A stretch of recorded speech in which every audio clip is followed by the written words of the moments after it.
Episode11, 00Lounge Podcast. I'm here with Angelo Green, Aaron Christopher, and I'm your host, Malik Banks. It's been a long time, everybody. How's everything going? Man, we good. Good. What are we currently playing right now? Well, same. So I've been playing Skullgirls. I've been playing on the PS4.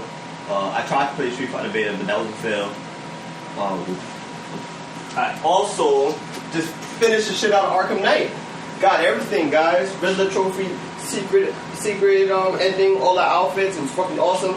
Tanks blew up, killed people, I beat up stuff, and those who don't know how it ended, well, I'm just gonna leave it at that. Andrew, what have you been playing?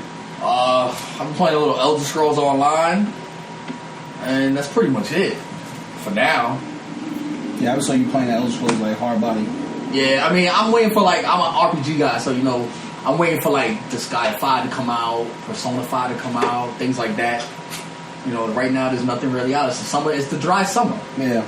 Like, what are you gonna do? I mean, the last major game to come out this year, so far was Batman Arkham Knight, which was I finished it not too long ago.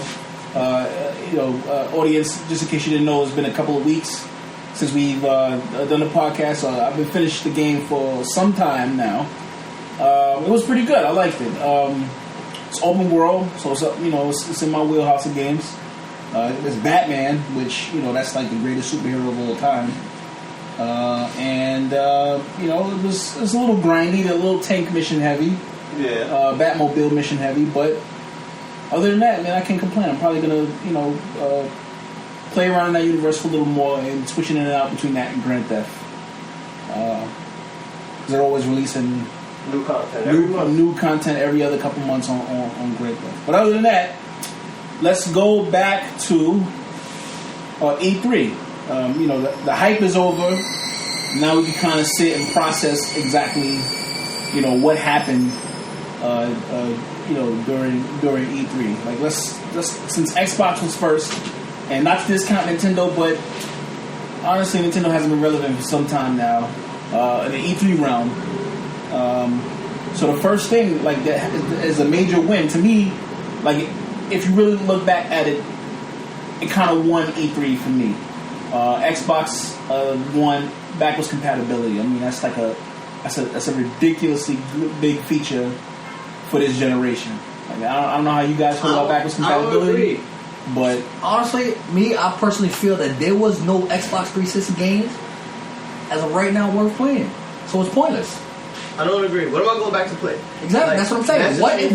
What did they have that stood out so much that's worth it? You mean with the Xbox, they don't have, put it this way, they don't have the PlayStation catalog. So no, forget that. Most of the games are multi-platform. So they definitely do have. So that's what I meant. Don't have. That's I'm pretty sure at this point you have either a Xbox, a PS3 still, or Xbox 360. But now you don't have to. Yeah, I understand you don't have to, but now you're gonna go back to play Xbox 360 games. But what? Some people might. And then now the good ones they're rehashing anyway. Look, exactly. That's the whole point. Like, why would you want to spend money on rehash if you already got the damn game already? Exactly. So now, to me, as a consumer, it's an add to me because now I don't have to be taken advantage of for rehashes. Just hear me, right? I'm gonna go back and play some old ass games. Then they're not even consistent with it because there's a little loop that they tell you about when it comes to how the backwards compatibility works. They have to get permission from those people. So right as of now, there's almost no backwards compatibility games you're going back to play, and then most of them have already been remastered. So what am I going back to use the feature for? Like, to me, it's a waste of a feature. Like, you know what I'm saying? For all of the hype, it's just like, by that time, I'll either just turn on my PS3 or my Xbox 360 and play those fucking games without using it on my Xbox One. And I'm not getting an upscale resolution or anything, so it's literally pointless, to me. Yeah, but you didn't lose. This is the thing. You didn't lose anything either. You didn't. No, you didn't. But that's what I'm saying. What's so hyped to over glorify the feature? And then the games that are on it have that option. But the games that are on it right now, half the people don't even have them. Again. Because they probably sold them because they didn't think that they were going to have backwards compatibility. No, because half the games that's on there nobody bought. No, that's not true. Go look at the list. That's not true. Again, throughout the whole the list now, as it stands now, But that's what we have to talk about, because we don't know what this is going to look like later. At this period, backwards compatibility is only available to preview members, so it's pretty much a beta at this point. Yeah, that's later on this year when they release the fall update. That's when it'll be like a more extensive list. It's not going to be the entire catalog yet, like you said. They still have to get permission, and I guarantee that was a deference that they paid to devs because of the trajectory that they're on with remasters, which we've all talked about is a fucking ripoff, right? Yeah. I mean, as a consumer, like if I either already owned one or I'm still playing 360, like this kind of gives me incentive. Because now I don't have to go sell all my games or keep another box on. But I mean, on the like, there's a harm and there's a good thing about remasters, which I feel like if you have whatever your favorite game is, it gets remastered. It looks better, normally runs better, runs smoother. But you got to pay for it again. They add on certain stuff. But you got to pay for it again. I mean, yeah. But what if you never played it? That's a different story. You see what I mean? You never played. But there's some people. But the games that they are remastering. Big time. Are big games that everybody pretty much plays. That's not true. Look at The Last of Us. Everybody played Last of Us. Most people who only own 360 didn't play that. Son. People who didn't own. You didn't play it. I didn't. Again, I didn't. I wasn't buying another Sony product at that point in time. I know the game was a great game, but at that point in time, I made my peace. But you played the remaster, right?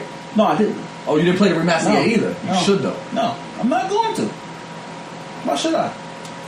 Freaking awesome. I'm not paying $40 for it. In every way, shape. If it went down to $20, I'll pay for it. That's the thing. The pricing structure on these remasters are ridiculous. They either are at the price of a current game or $40, $10 less.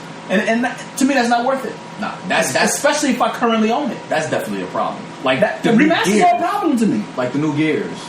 I don't want to buy another Gears. Nah, I wouldn't buy another. Now I don't have to because. But you do. You know why? No. Because the servers probably aren't up. That's another thing. Now there's issues. And see? You gotta understand. Like, so now you're back with No. There's no servers. It was all peer to peer.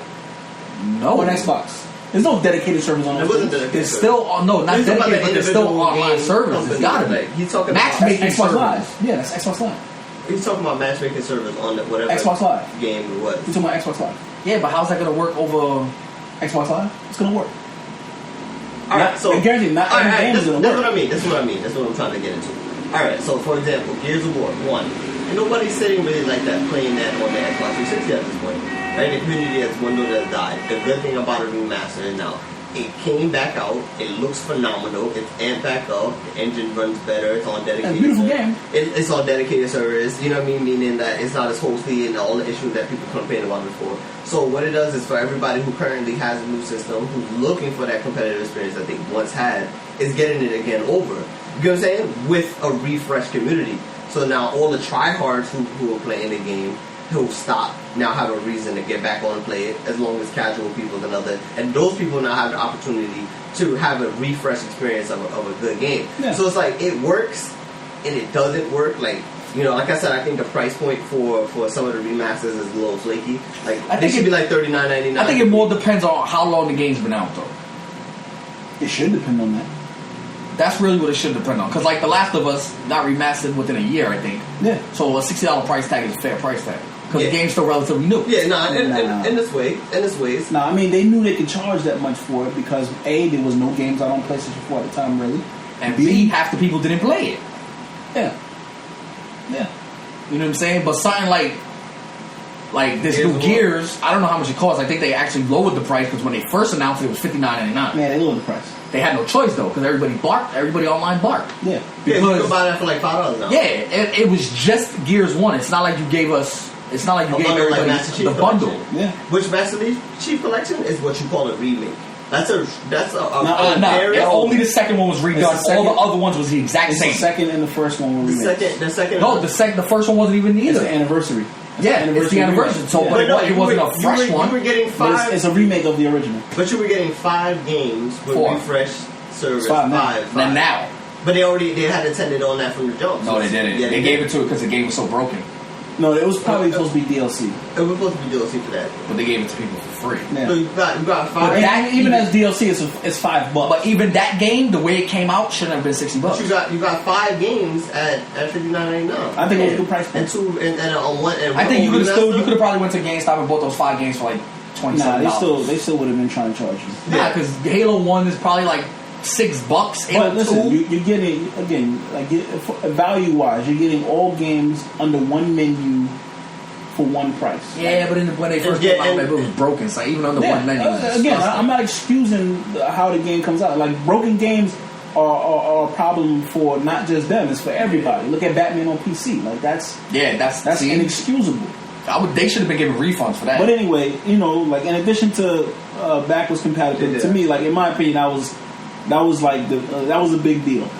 I mean, Xbox One's Elite controller. That's either hit or that was epic fail. I don't think it's a fail. I think it shows like their trajectory as far as like where they're going to attract PC gamers. Like to me, that's a PC gamer accessory at this point. Yeah, but $150 price point is just they outrageous. PC gamers will pay that much for a controller. Yeah, I can pretty much guarantee that controller is not going to sell. It might not sell to console. To the masses. It's not going to sell to the masses. No. I mean, that's why it's called an Elite controller. That's kind of why they hid the price at E3. They didn't announce a price. Yeah.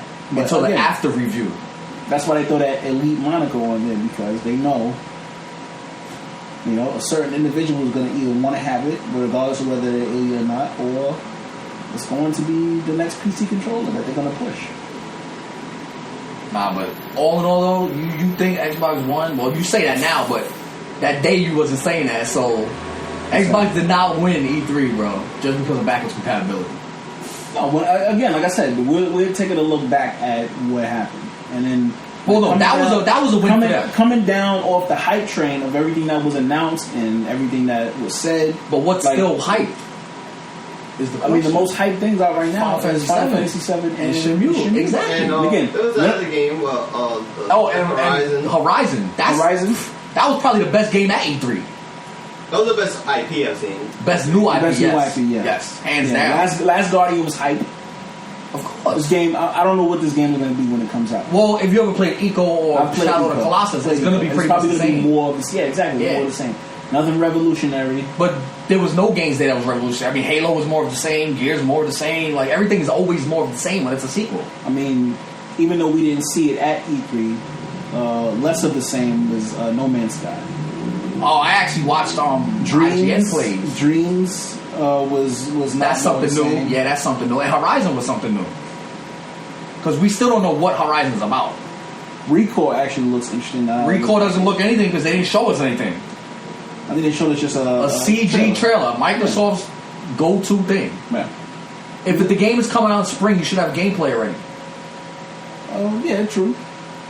Which means that they might have had nothing fancy. They might have had demos on the floor. I think they had demos on the floor. I don't think so, because I haven't seen not one demo yet. And people always video from the floor. Let's see. Nothing. That's what was actually very disappointing. Let's talk about Final Fantasy VII. Like, what do you guys think this is? Like, it's called Final Fantasy VII Remake. No, it was weird how they did it, though. It came up later and said remake. Like, if they're completely redoing the whole game over. I mean, look, if the trailer that they showed, the CG trailer that they showed, is any indication, like it's gonna be different from what we. It has to be different. Like, it has to, because it's not gonna hold up well. It can't be the same thing. It can't. From localization, just the storyline. Like, they kind of got to tighten some stuff up and maybe change some things to make it a little better, because they need to tie in more, like. Because a lot of people like Crisis Core. A lot of people didn't play that. I don't know. A lot of people liked it either. No, Crisis Core was a great game. I have it in my closet right now. It's just that you need to know the whole story. You know what I'm saying? Without Crisis Core, you're only getting maybe 75% of the story. Yeah, but everything else after Final Fantasy VII was just like weird and off. Well, that was just Dirge of Cerberus or whatever. Dirge of Cerberus. What's that? The movie that they Advent Children. Well, Advent Children was like a sequel. That was all. It was all weird. I didn't like any of it. Nah, Advent Children was great. That's what Final Fantasy Spirits Within should have been. I don't even want to talk about it. But no, seriously, that's what that should have been. No, but I mean, this game comes out. It's probably be like 2019 before this game happens. Maybe 2029. I mean, who knows? Look how long it took them to get 15 out at this point. You know, that's 8 years. Well, honestly, what I think what happened with 15, I think it was too much for the PS3. Their vision was too much for it. I think, honestly. I think that's what it was. You might be right. Their vision was just... I mean, you seen me play the demo. That, I don't think would have worked on PS3, the way it was set up. Honestly, I don't think it would have worked. And the world, that's only like 2% of the world? That whole demo? Yeah, but I mean, again, you know, like they always say big world. No, yeah, they do. There'll probably be like loaded sections or something like that. But even still, like whenever this game comes out, if it ever comes out, you know, like hopefully... Well, Square's having a press conference soon. Or something. Announcing features of the game? Announcing a lot of shit, from what I heard. They say they were going to mention Final Fantasy? They never say what they're going to announce. Yeah. So, we'll see. I mean, it's all going to come down to what they announce. Because they're apparently announcing a new Dragon Quest game. Probably for DS? Oh, I hope not. They'll be idiots if they do that. I mean, that's what that game still sells there, right? Yeah, in Japan. Well, the last one they came out with, that was a real numbered one, was 9. 10 is a numbered one, but it's the MMO. And from what I know, it didn't do that great. Because they won't even localize it. So what does that tell you? Yeah, I don't know. I don't know what the state of Japanese game development is in a weird place right now. Definitely light years from where they were 10, even 20 years ago. I mean, Sega even came back, and I read some articles saying that they want to work on Western games now. Like, not Western, but, like, focus on the Western community because, like, Sega's games been sucking. And they see, like how... Because remember, they bought up Atlas? So they see how Atlas has a big cult following in the West, which is, like, Persona and Shin Megami Tensei games and all that. And they're being left out. Like, their subsidiary, which is Atlas... is doing well, but they're not. Like, yeah. Sonic games don't sell. Like, who wants to play Sonic? Nobody. I mean, especially at this point, like, he's been irrelevant for like 10 years. But he's, like, also been the most hoard out IP. Like, yeah. He's been everywhere for no apparent reason. And then his core games suck. Yeah, I mean, it's just not bad. It just doesn't translate to next gen. To current gen. It could. Like, they've done successful ones, and then all the successful ones that they started, the following one they failed. No, they don't even continue. Like, they make something else. Which one was this? The one for Dreamcast. The first one? Sonic Adventures. The first one? Yeah, 1 and 2 was phenomenal. Like, the one for Dreamcast. Those are literally the most followed games now. Like, the ones that was kind of like the they go for bread on Amazon or something like that. I'm just trying to think how I feel about them right now. Think about it before, back in the day.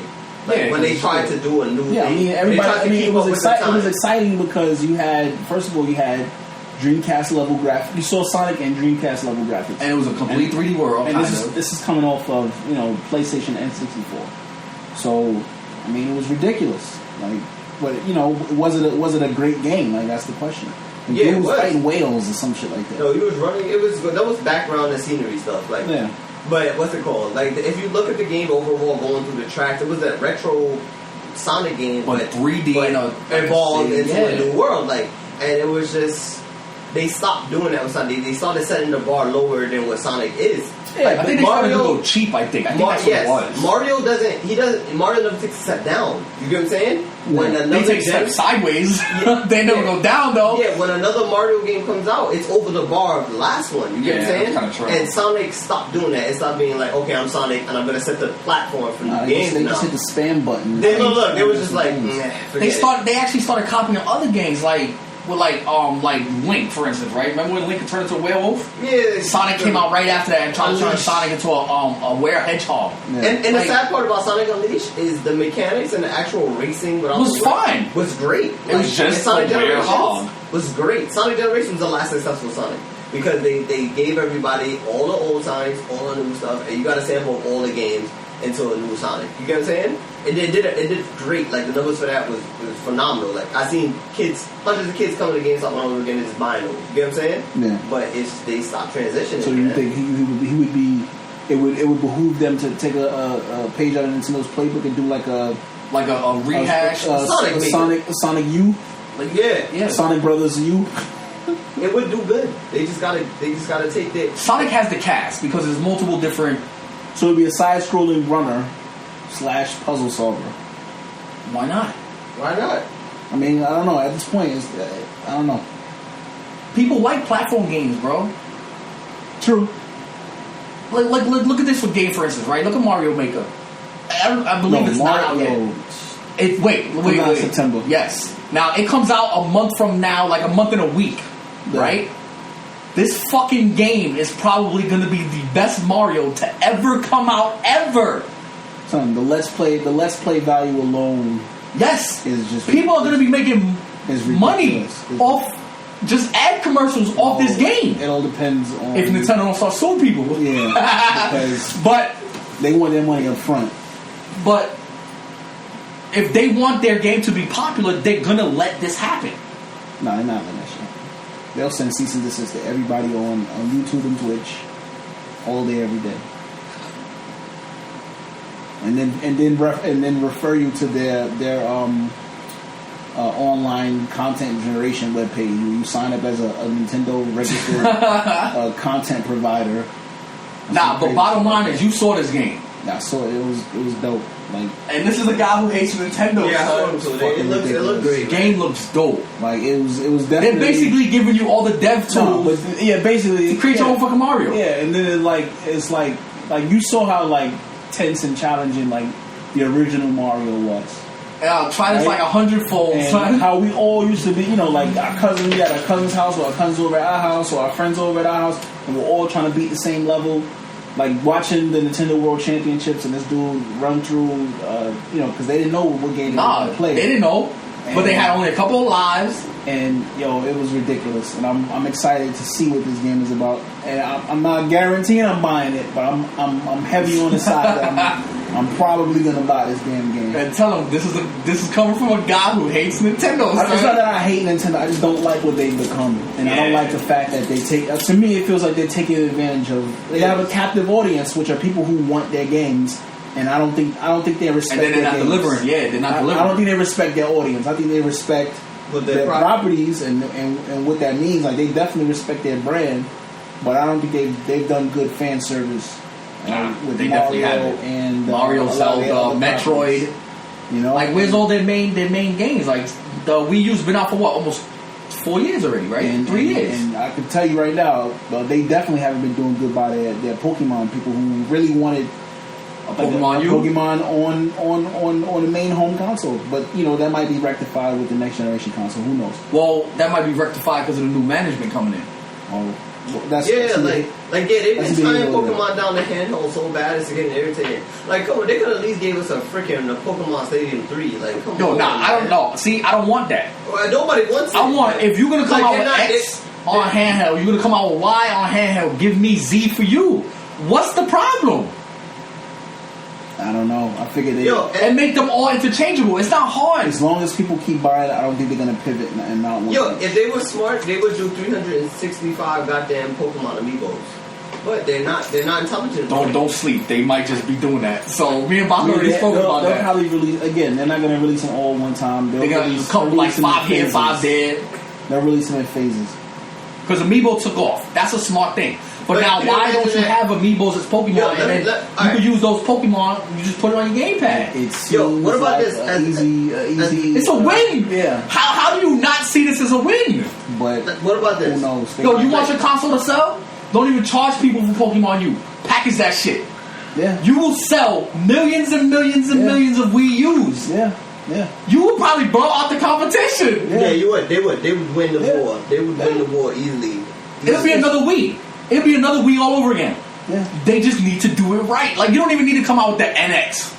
Come out with Pokemon NX. Like, who cares? And if they let you take your Pokemon data on the Pokemon that's all they need to do. Own. Yes, and put it on your 3DS, because that works with the 3DS now. That'd be crazy. With the new 3DS, son. Yep. If you took your Pokemon, if you put, let's say your Charizard was level 100 that had certain techniques, you download it into your Amiibo, and then you take your Amiibo and you put it on your 3DS, and your Pokemon's dead. Trade it to yourself like that. So traded. It seems like a good idea, right? It's a win. Why are we giving them ideas right now, though? They've probably been given that idea several times over. And they're like, nope, we'll stick with our roadmap of what we're doing. Whether it's they worried about like a console version of Pokemon cannibalizing sales on. Let me ask you a question. How is that going to cannibalize sales? Right now, listen. Boom. When you're home, people home do not want to play handhelds. That's for the go. On the go. That's what they're for. On the go. When I'm home, I want to see a 3-foot Pokemon on my TV. Yeah. Why not? Yo, there was a video that got leaked the other day of somebody showing Pokemon in Unreal. On the Unreal 4? It looked crazy. It was beautiful. Yeah. They had Mario and Sonic in Unreal. And it looks great, right? It seems like, like... But now, if you was like the CEO of Nintendo, what would you do? Like, first of all, first day I get in there, I'm like, all right, what do we got coming up? And if I don't hear what I want to hear, I'm like, all right, everybody stop working on all that. These are 2 games you're going to be working on. You're going to be working on Pokemon for the home console, right? With compatibility with the current 3DS versions. And then you're going to get working on a real motherfucking Mario. Exactly what I said. 3D world. Open world, Mario, based on Super Mario World. It's going to be Super Mario Open World. Yo, even if you with fireballs, I'm throwing fireballs in 3D. Yes, and Hammer Brother suit, Tanuka suits, Frog suits, all of that. So all that stuff is going to be like collectible. So it's not like you hit a block and then you just get it once. Nah, yeah. You probably got to get a certain amount of coins at the end of the stage. There's no stages. There's no stages. So how do you earn them though? Dungeons and castles. That'd be dope. Dungeons and castles. So how do you earn them though? Like at a treasure chest and shit? You gotta find them. All right. So you gotta either be the boss or you gotta find them. Simple enough. You can do it. But again, I would do Mario's. I would do so much universe building on Mario. So like a Mario. So it would be like establishing actual storyline. Where you gotta go through a forest, then you come out the forest. Where you see castles. Where you see Mario's journey from like wherever the hell he came from, real Mushroom Kingdom. To Mushroom Kingdom, and then him having to survive in that. Yeah. So you want to cut y'all off, but like this is what needs to happen. God bless Iwata, but I think this is the perfect time to see someone's new direction for Nintendo. Hopefully, if Miyamoto gets promoted, not this little fake intermission shit where he at right now, and he team up with Reggie, because Reggie to me seems like a real gamer. He's not like them corporate heads, you know what I'm saying? Like he always trying to play games. Yeah, I see his legit power pad work. Yes, hand, so. Exactly. His power pad, the one where he was so big and heavy that he had to cheat. Mm-hmm. But that's that's not the point. He was like, yo, look at this. You know what I'm saying? So, but he's like the one that they go to give the word about games. You ever notice that? Yeah. That is him. So if he's the real gamer like he seems he is, then he needs to put his voice out there and stop just being a yes man. And again, like this is a Japanese company. It's not like an American company where you can just be an ass and just push. But look at Sony. Sony's different. Sony's a Japanese company too that gave reins to freaking this guy for building the PS4. Sony's different. And again, like that guy put he put in work, yes, a long time. So, but Reggie's been there a long time, so they need to let him voice, let his voice shine. It's a different company, different corporate mindset. But Miyamoto's also a gamer, so we gonna see. We'll see.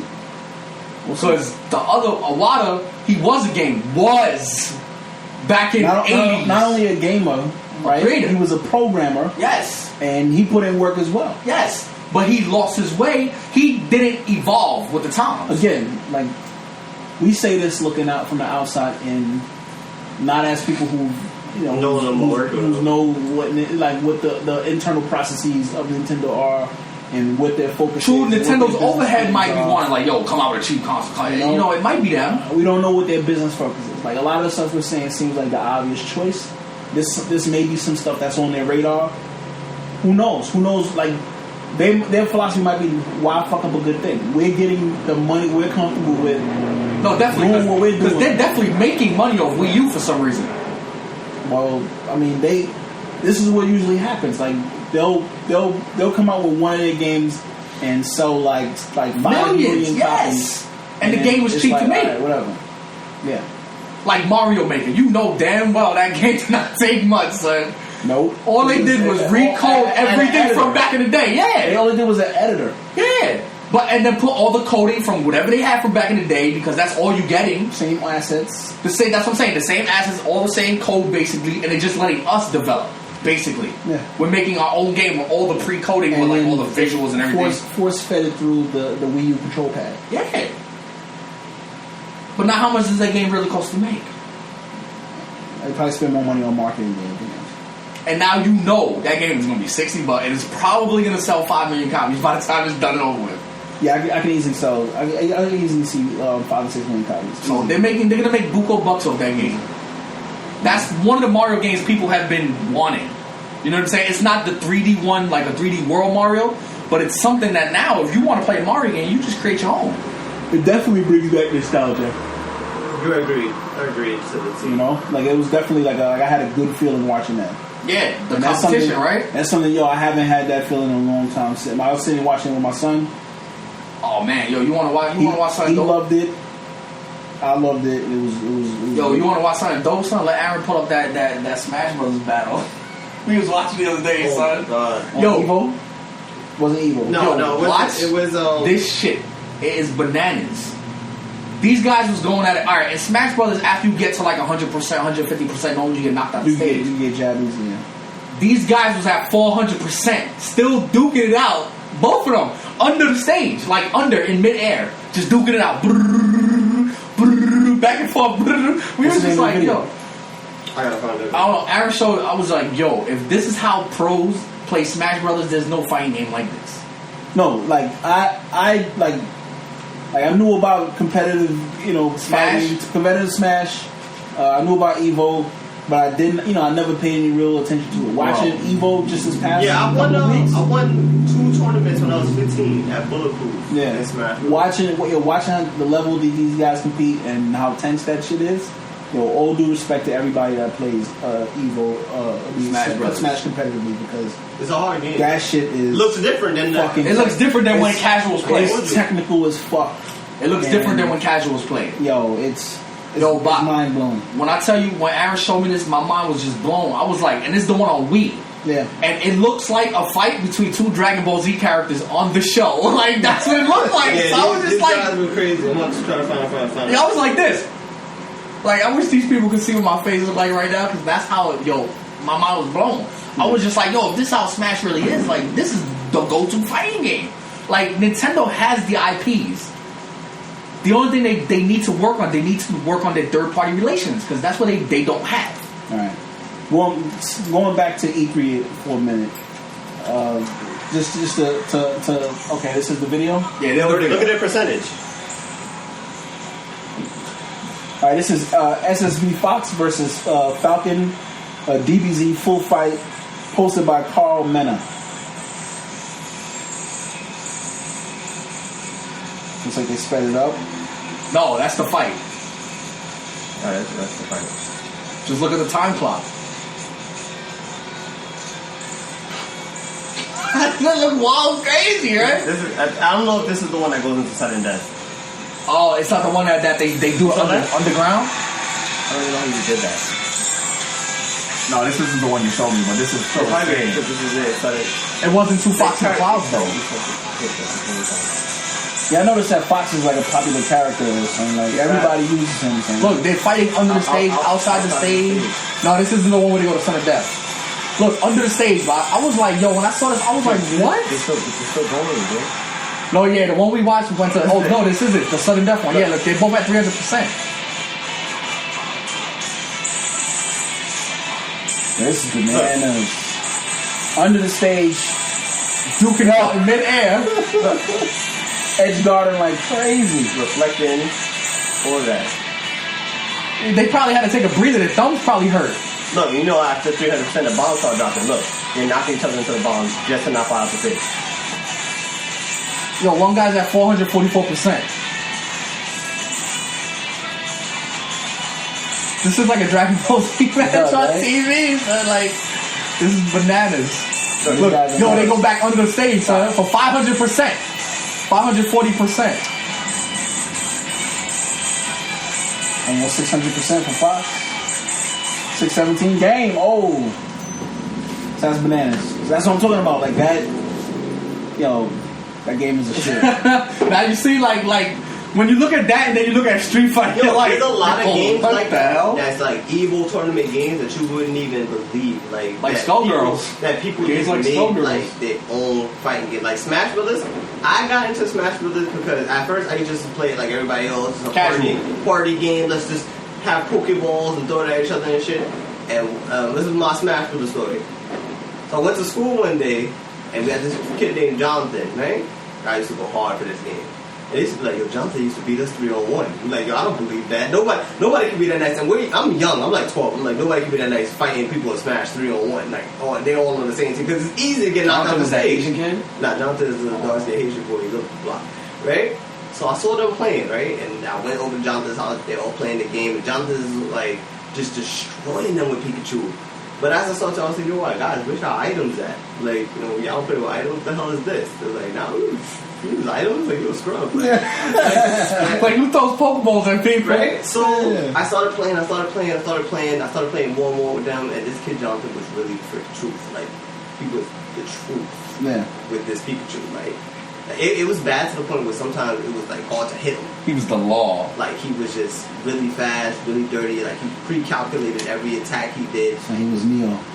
So I sat there with my friend Tony. We started playing. Started into Smash heavy. Smash was melee. I'm talking about it got so bad, but we had training drills, like just to get as good as Jonathan. So when we went to Bulletproof tournament, like we could beat him. Like it got to the point where we had Timothy refereeing our tag team matches against other friends that would come over. Like everything we did wrong, he would call it out, so that the next match we had with him, we wouldn't make the same mistake. Like it was really bad. So I went to Bulletproof. Me and Anthony, we won the first double tournament they ever had at Bulletproof. Beat the shit out of Jonathan, that little fucking Pikachu. Like, practice makes perfect. Yeah, man, it was good, man. I don't know. I haven't been competitive in games like that since we stopped playing GoldenEye. So. Word. Nah, because we did it past GoldenEye though. I think we did it like on Time Splitters. No, Time Splitters. Like it was that was the last though. That was like the last. Halo was the last game I took real seriously competitive. Like I was intense about Halo, man. Yeah, I won a few tournaments. 2 in Coney Island, 2 at Bulletproof, 1 at Jacob Javits Center. Oh no! But after that, like when it started getting to like the MLG thing, I didn't have a consistent team, so I couldn't really get into that league. But for us, they were a different level in Halo. Like those kids were annoying, man. Like they were good, but they weren't like as good as they seemed. They were just really irritating. They knew how to run. Like, yo, my whole thing though is like I understand like online play and all that. Like that's all fine and dandy, but to me, nothing beats couch co-op. It's not like it just don't. Like, you have your 4 friends sitting on the same couch. And there's 4 boxes on your TV. Grinding it out. Just duking it out each other. Like, nothing beat that. Yo, we used to do that. Remember back in the day, me, you, Ron. Yeah. I remember we did that with this game called Victorious Boxing. Yep. And my man Baca right here called bronchitis that night. Again, like I told the story like 1,000 times. This was after 9/11. I was down at the site. Breathing in all that air, played Victorious Boxing that night. It just helped accelerate the bronchitis. No, but tell them why though, because yo, we were laughing. Yo, from like 9 p.m. to like 6:30 in the morning. Word up, yo, like it was like 7, 8, 9 hours. No, it was more. It was probably like 11, like maybe like 10 hours. Yeah, like 10 to 12 hours. Pure of Victorious Boxing, bro. This game was so good. Every 2 seconds, man. Yes, it was that. That game was ridiculous. I remember these dudes getting. I was destroying them. Son. That was the one based off of Epo. Yes. Okay. Yeah, yo. That was the boxing game, son. Freak Fight Night, freak all of other games. To me, Victorious Boxing is still better than any Fight Night. Yo, Victorious Boxing was just so great. That game, yo, it was me, better than any Ron, Fight Night. Me, him, Ron, and someone else. It was someone else. It was either Johnny or James. Yeah, I think it was Johnny. It might have been Johnny. And yo, we sat there for like a good 10, between 10, 11, and 12 hours, somewhere in that mark, and we was just laughing constantly. Yo, everybody had sore throats the next day. Baca had bronchitis that same week. I went to the hospital. Like, he literally went to the hospital. And they diagnosed him with bronchitis. But again, that was 9/11. That wasn't. But I think it contributed though, because that shit gave everybody sore throats. So like everybody couldn't talk the next day. You know what I'm saying? Like, yo, it was crazy. All right, so going back again to E3. I don't know. Like they didn't announce anything really that was coming out this year that we could look forward to. It didn't seem like this E3 was about this year, with the exception of maybe Fallout, but that was announced at the Bethesda show. Tomb Raider, but you know, like we already knew that was coming anyway. Yeah. And again, I've never been like a real like Tomb Raider fan. Like everybody was like, oh, digital boobs. Like, all right, whatever. Nah, it wasn't the digital boobs. Back then, it was more the swimming technique. Yeah. Oh yeah. The swimming technique and her crawls. Her crotch and her crawls, bro. Because that's all everybody saw when she was swimming. All you saw was this. The breaststroke. And the legs open. Like, that's all everybody cared about back then. Yeah. But, yeah, I mean, it was a good year. Again, to me, I think Microsoft kind of won it. Especially for this year. They had the most games announced that are coming out this year. But all of those games was already announced. So again, it was redundant. They have the most games coming out this year. But actually, wait, we're going to get into this. Because actually, if you look at the release list from January through January, which is one whole year, PlayStation still got more games. It might not be games you guys play, but it's games nonetheless. Numbers are numbers, I guess. Exactly. That's why I think PlayStation sells the way it does. Because of the diversity. What game do you think took away E3? Final Fantasy VII. Yeah. I'm kind of in agreement. Like, that was kind of like the nail. That was it. That was like, all right, E3. But you know what? Even still, like, most disappointing thing at E3, no Morpheus. Yeah, which is weird because they did mention that Morpheus was going to be majority. They started 2 minutes in, and that was it. And then they segued into some services bullshit. No, but even that whole thing that they did was only like 5 minutes long. Yeah, which I think was like, I mean, supposedly they had some stuff on the floor. Yeah, I think that's what it was. I think they had Morpheus as a demo thing instead of more of a talking thing. Bullshit. It's all bullshit. I was expecting at the very least, a demo, a stage. No, a staging. And I heard one of their stagings was good. Something about like you're a cop or something and you shoot over death. I heard it was dope. I forgot the name of it. At the very least, they could have at least shown like what the final packaging would look like. But that's another thing. Also, No Man's Sky wasn't there. It wasn't. Noticeably absent. But then I seen the IGN plays 18 minutes and the game looks great. Why couldn't that just be 18 minutes at E3? Weeks later. I mean, again, we don't know what their advertisement, marketing strategy is. We don't know any of that. But I think it was a big fail for No Man's Sky at E3. But you know what I think it more was, Shabaka? I think it was more that they already showed these games. They didn't want to show. If you notice what they showed, nothing they showed at E3 anybody knew about. Well, they didn't know about the gun. The gun was the only thing that we didn't see. Yeah, so, I mean, that's the only thing that you didn't see. But other than that, I mean, I don't know. Like, in the 18 minutes that IGN showed, like, you saw planets, you saw the geography, you saw the ecology. The economy. The economy that you were talking about. And describe the economy a little bit. Well, the way they showed it is you could mine, like, you get, like, they have, like, their own periodic table for elements. Now, you can mine those elements, and it didn't look random, but it looked like you get multiple elements from, like, the same core. Yeah, it's like they created their own table of elements. Yeah, periodic table of elements. Yeah. So now, and then you can combine elements, like oxygen is like, H2O, whatever. I mean, that's water, sorry. Water is H2O. Oxygen is O2. Yeah. So now, like, water is H2O. Now, you can combine elements to make your own stuff, and then you can sell that stuff. Yeah, it's cool. So it means if there's a trade feature that you may be able to get stuff from having friends that also boost your own economy. That's what's cool. Like, we'll never be seeing the same items. Like, no, that's I wonder how it works. Like, if you want to do co-op, like they say, all right, let's all go to one planet. Like, I don't need to go mine out through the cave. I don't think they talked about that either. Whether what the co-op features were, if there are any co-op features. Nobody knows yet. Oh yeah, that's what I'm saying. Like, we know we're gonna have interaction with other players in some way, shape, or form. We don't know if we're pirates or with whatever that main. Like, still, even so now they haven't showed ship battles the way, like, you see them fighting and you can, like, take your little fighter jet or whatever and slide through it, but they never actually showed people participate. Yeah. So that might even come at a later date, but there's more than enough content in that game for you to get lost, which is probably the best thing about that game. Yeah. Is the fact that you're not set, it's not on rails, they're not telling you what to do. Yeah, you play action dispense. You play at your own pace too. Yeah. If you're a guy who picks it up for 15 minutes and plays, and you decide, hey, look, I'm gonna go to the Alpha Centauri system and I'm gonna go to planet X, Y that I found yesterday, but I didn't get to mine it. You can do that. I have a really weird gut feeling that they're gonna copy something like that from Mass Effect. They can't. Mass Effect runs off a story. You can't have a story in a game like that. Like some fundamental ideas from the world. I don't think that'll work with the way Mass Effect is set up, but like the graphical way and everything. Pretty much a reskin. Wouldn't work. I don't know how it will work.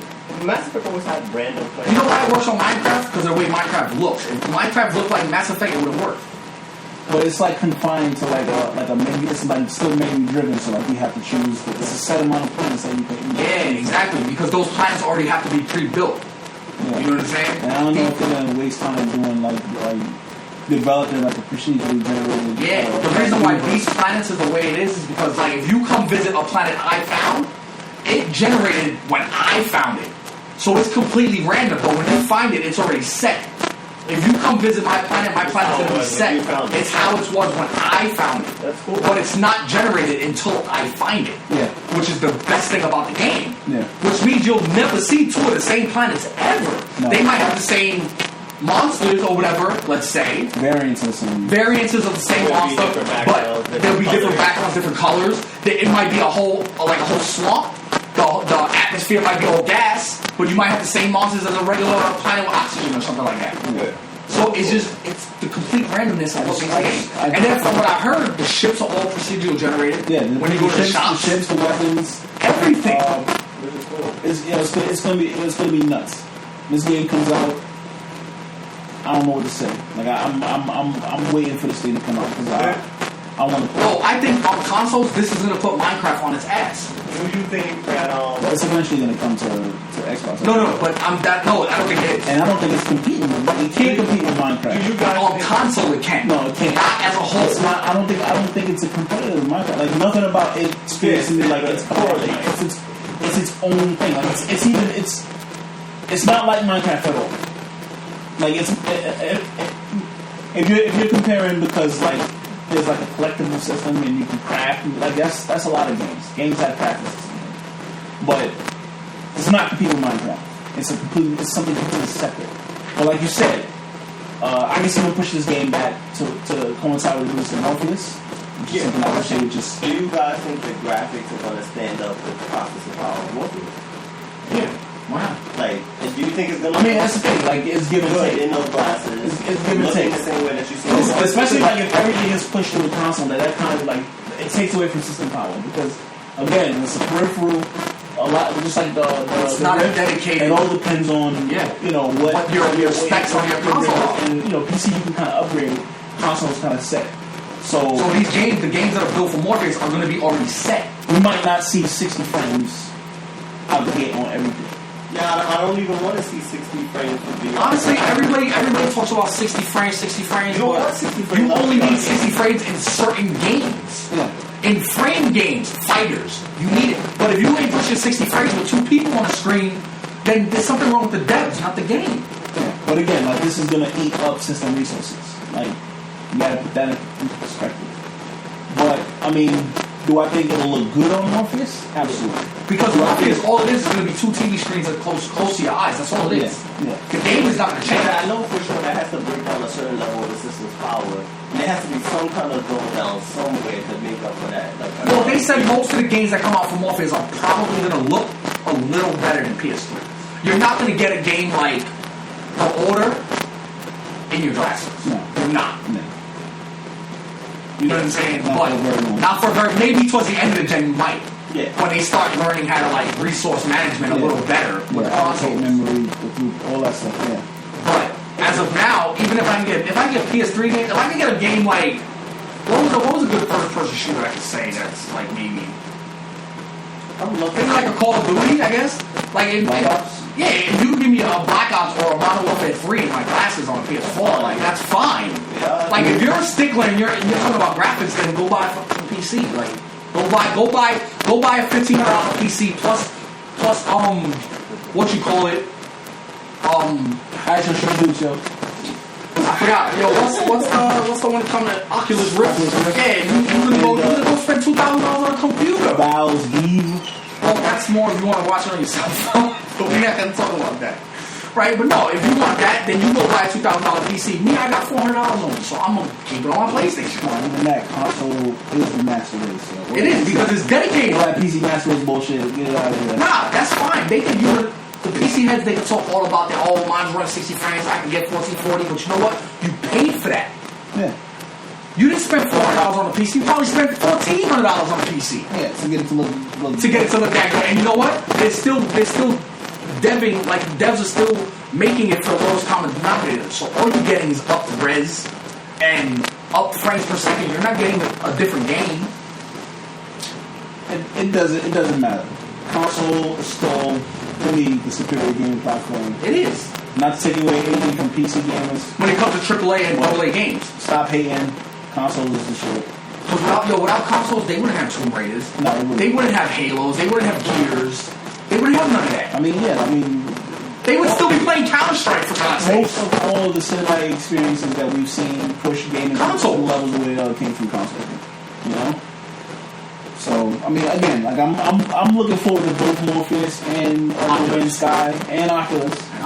I'm hoping, if at the very least they release No Man's Sky this year and then add I'm thinking they're gonna have a release date for Christmas though, honestly, and then tell people that it's gonna be Project Morpheus compatible or whatever. Yeah. Because they want, believe me when I tell you, they want that game out in the holidays. Yeah. Especially if it comes out at $20, because that's what I'm hoping the price point is. $20 for this game? Yes. I don't know. This is not a $60 game. It's not a AAA title. It can't be $60. It feels like a $60 game to me. It can't be a $60 game. It feels like a $60 game that they're gonna package. Again, like, this game is hyped. Like, there's a lot of hype behind this game. Like, you've seen the thing. You've seen the playthroughs. I've seen the 18 minutes, yes. But now the problem is though, how many reviewers are not gonna like this game because they're gonna be like, oh, what am I doing? Oh, this is boring. Ugh. You know what I mean? A lot of that comes from like again, like I had those questions up until I've seen IGN's coverage on it, and I'm kind of like all my reservations about the game at this point have pretty much gone away. Like I'm intrigued to the point where I want to see what the universe. When you play an open world game, you want to explore, and that's exactly what this game is now. If you think it's anything different, then don't buy it because it's not. I still have questions. Again, my main question is, all right, now I can explore. I kind of know what my focus is going to be in the game, which is to A, get to the center of the universe. Now you want to know pull-out components. Exactly. B, get to the center. B, get as much gear as I can in order to get to the center as fast as possible. To C, I want to know, am I going to be able to play with my friends? Because I'm pretty much sure like we're all going to have it. And if this is a game we're all going to play, then we might as well pool our resources and get to the center of the universe and figure out what the mystery is about. Like if we gonna find God, like I'm gonna find my boy. Yeah, you know what I'm saying? Yeah. Or I'll wear more. Matter of fact, because with that 18 minutes of gameplay from IGN, it was the developer playing. Yeah. And he did mention that if you do get to the middle of the universe, the center of the universe, you do get something special. Yeah. That's it is what he said. Yeah. So now I want to get something special, like, you know what I'm saying? But I'm not gonna rush it because there's no point. No. Again, like I'm gonna play just like I played Grand Theft.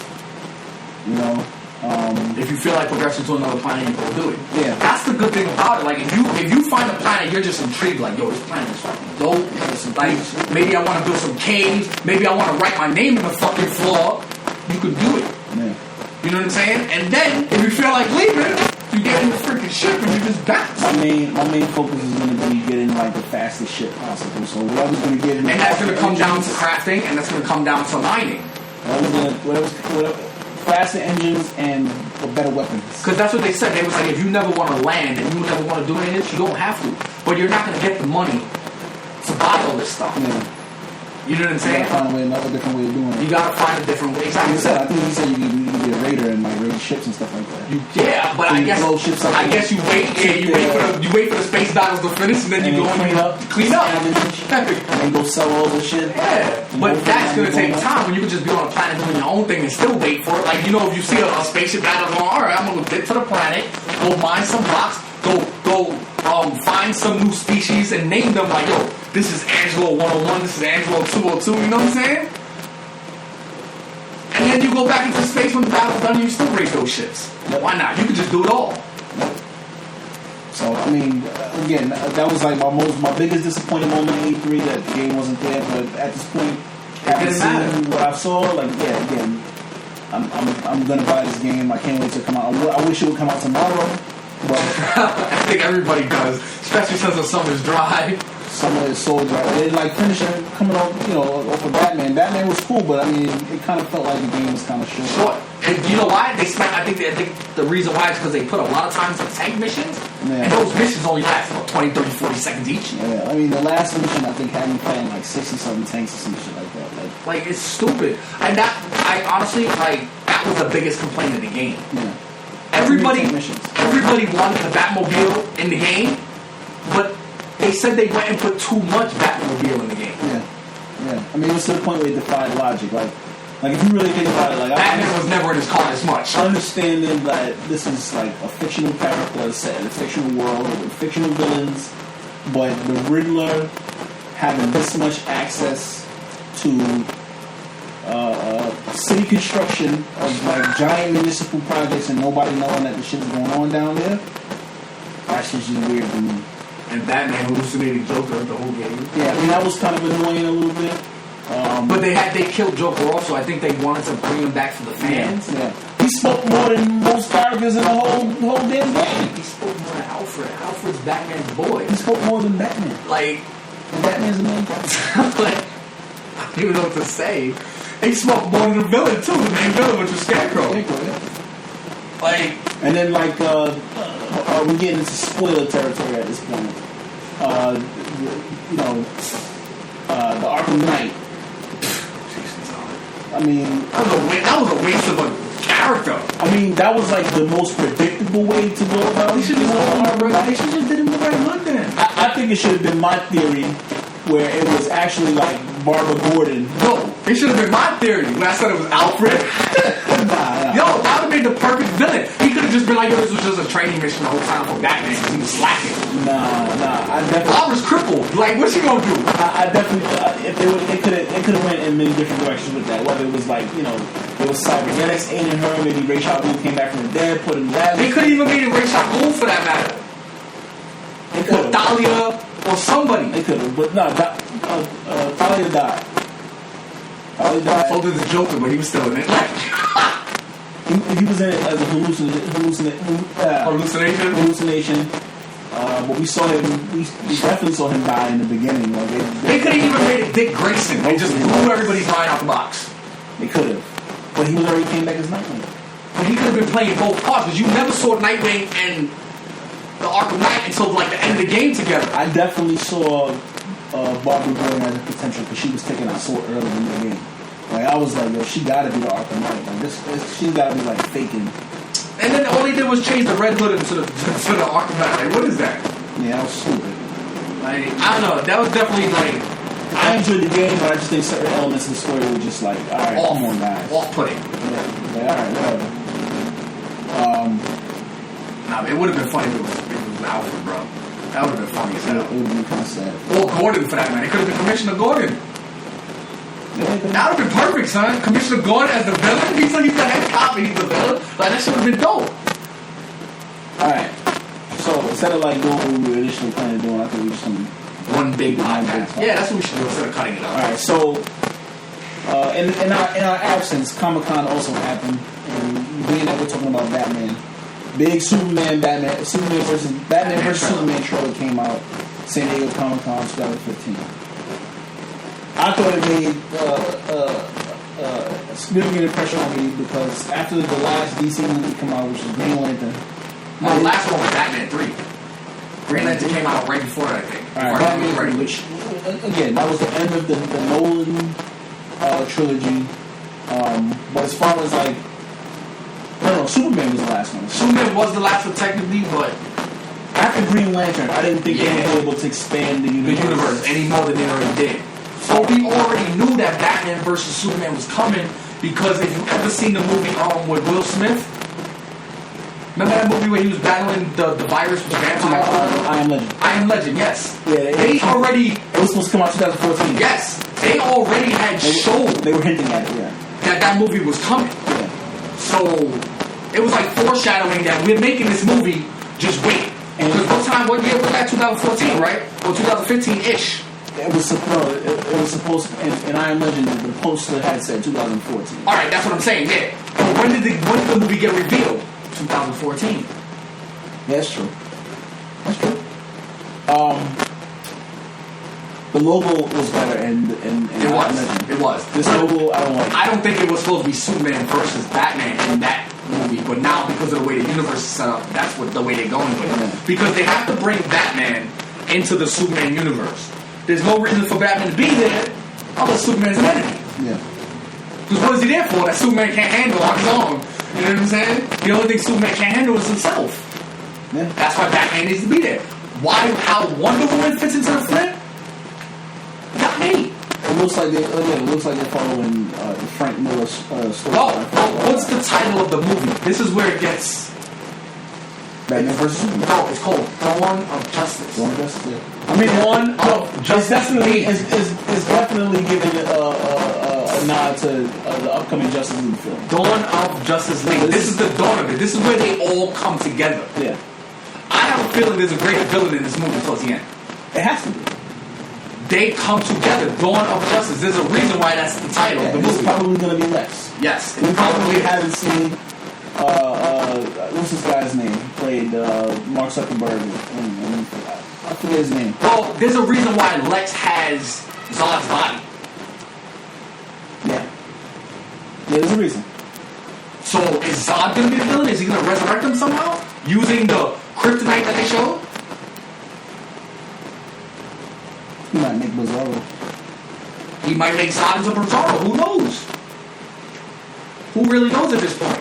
But Dawn of Justice, the title alone, I understand the movie is called Batman vs. Superman.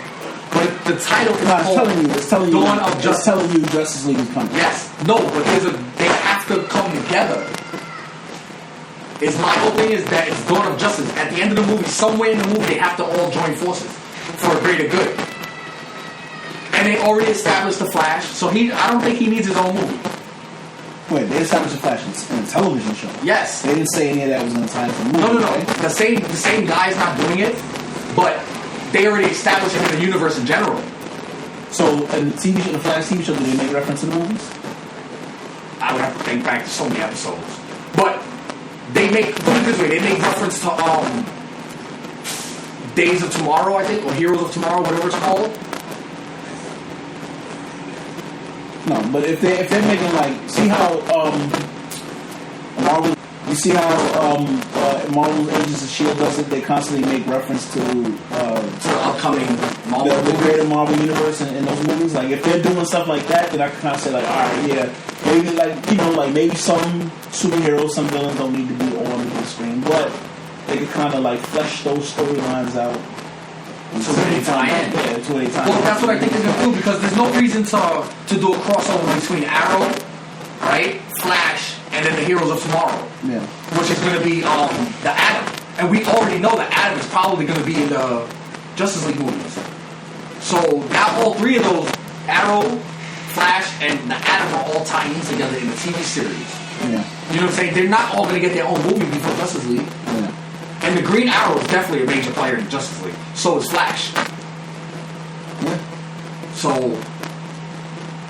and I heard they're already tying in Aquaman in the movie. Yeah, he's getting a movie, right? No, he's going to be in Dawn of Justice. So he wasn't getting his own movie? I don't know. He's definitely going to be you see the clip of when they go in the water, and it's the 3 dudes or the 2 dudes and the chick or whatever, and they're young. I gotta go back and watch it. Go back. I did hear a rumor that they might do another Green Lantern movie, but this time focus on Green Lantern Corps, not just Hal Green Jordan. Lantern. Yeah, so it'd probably be a bunch of. I don't even think personally it shouldn't even be Hal Jordan. I mean, it's fine if he's there. It's just that it has to be first of all, we don't need another origin rehash. Stop with the fucking origin. Well, that's everybody pretty much knows where everybody came from. We don't even know where Superman came from. Then we don't need to know how Bruce Wayne's parents is dead. Wait. You're gonna see how Bruce Wayne's parents died in Dawn of Justice. Yeah. But that's why they're not gonna replay that story again when Batman gets his own movie. It's stupid. That is actually kind of funny. Every movie he gets. I mean, I understand like this is a big event in Batman's life, but it doesn't need to be in every movie. All right, everybody who knows Batman knows the reason why he's Batman. Yeah, again, like it's the same thing with Spider-Man. Like supposedly they're rebooting him again. Well, they're bringing him into the Marvel universe. How are they going to do that? I don't want to see Uncle Ben die, get shot. I can't take it no more. How many times are we gonna watch this guy die? I've never watched the old man die so many times. I don't know. It was like seeing this fucking guy die. Like, what old actor are they gonna get to like, yo, you know your role is like 5 minutes long, right? Like, you're just gonna die. No, you're gonna tell Peter.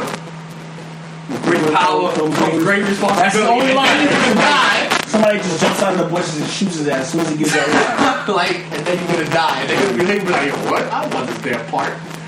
Like, but hey, someone's gonna take it.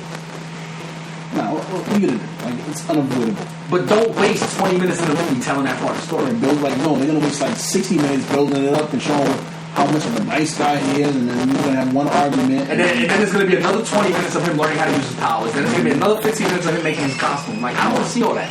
I've seen it again, over and over and over. We've seen it twice already. Yeah, twice in less than 10 years. Yeah, because it was the Tobey Maguire and then it was the new kid. The new kid story actually made better sense though. He actually made his web shooter. Yep. He actually, you know, that was more in line with the comics. Yeah. And with the exception, but then they made the Amazing Spider-Man, which was weird because it took the original origin story, but put it in Amazing Spider-Man, which was just weird. I'm back, guys. Bubble Guts is over. Bubble Guts, you find $6? Yeah, man. It was like that order number 3 for McDonald's. Yeah, it was like straight water. He let the kids out in the pool. He dropped the kids off at the pool. Took the Browns to the Super Bowl. We were talking about the Batman Superman movie, and then Spider-Man folding into the Marvel universe. We still don't know how they're gonna do it. They did mention in Marvel's Agents of S.H.I.E.L.D. about how there's someone climbing buildings though. Remember, they mentioned in Ant-Man 2. In Ant-Man 2 about Spider-Man, right? Yeah. See, that's how they're tying them in. They're saying there's someone around New York doing blah blah blah. Supposedly, like there's a post credits trailer. This is like a mid-credit trailer. There's a post-credit trailer, which I didn't see, which I'm waiting for them to post on. And this all happened before they even signed a new contract to get Spider-Man back. Yeah, they did this. It's done now. No, I know, but this was they wrote this story, Ant-Man story before. Yeah, it's like they already knew, like, yo, we getting him back. Yeah, but you know, like the end of credit trailers. They can send those to the movie theaters in email now. Yeah. Like, you know, like there's no everything's digital, so like they can send it like the day of. Like, all right, now we know what we're doing. We signed the contracts. Now we can release ending instead of ending scene or whatever. But they definitely tied in Spider-Man to the universe, which is about time. Because I mean, the X-Men need to come in. They can't. Again, they can't. But do you really want to see another Fox X-Men? Do you really want to see another Fox? I heard they're doing another one. Well, they have Age of Apocalypse. Yeah, that's the one that's coming. Which is coming out. I heard supposedly after that. Again, that shit needs to be the death of X-Men instead of the Age of Apocalypse. That's all it needs to be. Everything needs to go back to Marvel. Like, whoever was in charge of Marvel back in the 90s and sold us all the But that's going to give DC a nice monopoly. Not DC, I'm sorry. That's going to give Disney a nice little monopoly. I mean, they pay for it. They pretty much own it in every respect. That's why you won't see any other X-Men toys come out. Yeah. And I wouldn't be surprised if they postpone. They already stopped making Fantastic Four comics. Did they? Yes. That I did not know. They stopped printing them. And this new movie, epic failure. Yeah, yo, it's epic failure. It's gonna be so bad. I don't even need to see it to know it's an epic failure. First of all, they're retelling the origin story again, right? And now instead of going into space and getting exposed to cosmic rays, they go into another dimension and fall into some glowing rocks. And that's what's supposed to be. And now the way you know how they tied in the black dude, right? He's the adopted brother. What the fuck? How did they do that? Like, how do you change the origin story? Again, like, I know, the internet was all a fun because it was a black guy. I don't even think. No, I have no problem. No, they should just make a whole again. Like, their worst sin is not making Human Torch black. It's writing this script the way it is right now. That's like the biggest. And that's the director's. Like it what's his vision? I don't know. The costumes look shitty. Dude, the cast, the way they come together looks boring. Bro, the chick who's playing Sue Storm, me and Aaron, right? We was already talking about this. The chick who's playing Sue Storm, even before I even realized she was Sue Storm, that chick in every role she plays a horror. Well, I think she's whack. She is. I think the whole movie is whack. I think they should just stop doing what they're doing. Yo, I don't know. Like, the movie might be the greatest thing since Crack when it comes out. But as of right now, from what we see, it's an epic fail. Like, I'm sorry, like Ant-Man. I ain't gonna see Ant-Man. Ant-Man was dope. You seen it? Yep. It was good? Don't sleep on Ant-Man. It was funny. Like, it kind of convinced me, like, Ant-Man being part of the Avengers. Like, I can see him doing what he's doing and being effective and contributing. You can see Ant-Man at, like, 2 inches tall fighting Thanos. I don't know about that, man. Yeah. I can't see it. Yeah. And the casting, like, that dude, like, Ant-Man's not supposed to be funny. Paul Rudd's hilarious. He's funny, but Ant-Man's not supposed to be funny. He's a serious I don't have enough experience with Ant-Man to know what it's all about. But it was good, though. Like, you actually went and you saw it. And I enjoyed it. Yeah. One of the better Marvel movies? Better than Hulk? Which Hulk? One of them was good. One of them was bad. Remember they had two different movies? Okay. Because they had 2 different movies. Yeah. Like the one when he puts his hands in the car and he smashes the dude. That movie was dope. I can't wait for the second one. Yeah, the second one. That one was not good. the Ang Lee one. The Edward Norton. Yeah, that one was good. It was good. I mean, again, like it was from a time where, like, you know, but again, a Marvel movie was like a treat. Like you saw, you was like, yeah, like when Iron Man first came out, until you realize, like, yo, Iron Man movies are just bad. I heard it. I saw a story on. I don't know if it was somebody rebooting it. Blade. Oh no, Blade's coming. He's gonna be in the Avengers movie. I heard. I don't know. I don't think he's gonna be in Avengers. No, there's rumors that they rebooting Blade. And it's Wesley Snipes. Yeah, that would be awesome. But they said they haven't worked out their contract. No, Jessica Biel, please. It wasn't confirmed that he has the official contract yet. Yeah, no, it's just that they're in talks. Yeah. Which is a good thing. I can't see nobody else's Blade. Man. Oh, Blade is he's legendary. He did it, son. That's what brought Marvel movies back to relevance. Yeah, because before that, all you had was the bootleg Spider-Man with Tobey Maguire. He came before Tobey. Oh yeah, he did. You're right. He came before Tobey. That was with the X-Men movies. Before that, you had like the 1980s Punisher, with Dolph Lundgren sitting naked in the church or in the sewers or some shit like that. And then like the old Spider-Man television show, and then you had the X-Men. Lou Ferrigno and Hulk. Yeah, no, that was. But that's what was weird. They didn't need to reboot the Hulk in order for him to fit in the Avengers, which was really good. Same thing with Hawkeye and Scarlett Johansson. They didn't need to because one they put Scarlet in Captain America. You know what I'm saying? She was in Captain America. So that was last Captain America was great. I still have not seen it. Yo, you need to see that. I looked it up on demand. I can't find it. You gonna have to pay for it. You got it on DVD? Because I ain't buying no DVD. Download it. I have it on digital. You got an Apple product? No. Apple sucks. I like orange. Oh shit, man. I like orange is better, bro. Apple keep the Androids away. Chill. So your apple's like herpes? It's like Valtrex? Apple a day. One apple a day keeps the androids away? Sounds like Android is a disease. It is, man. I don't know, man. Tell that to the 8 different phones they got out compared to your one Apple. I mean, we got the one, but we making it like Apple commands. I can't compare. Son, Apple commands like 95% of the revenue for hardware, son, worldwide. So how do you sell less phones but get more money than everybody? I think it's because how does that happen? They charge more for their phones. Yeah, you might have more phones, you have more of the money, and a considerable amount of the money. Speaking of. For the quarterlies, right? Yeah. You know Sony made more revenue than Microsoft as a whole company? I believe it. What the fuck? But market cap wise, how was Sony doing? I don't know. But no, I'm just talking about the quarterly. But as the quarterly, Sony as a small company made more money than Microsoft. Yeah. That's weird. I mean, it happens. Again, like sales are substantial. This is the thing. Sales are down because they have a new product release pending, and people are waiting for Windows 10. But they're not selling it; they're giving it away for free. Again, the hardware is what sells. Like remember, you as an OEM, you pay for the software.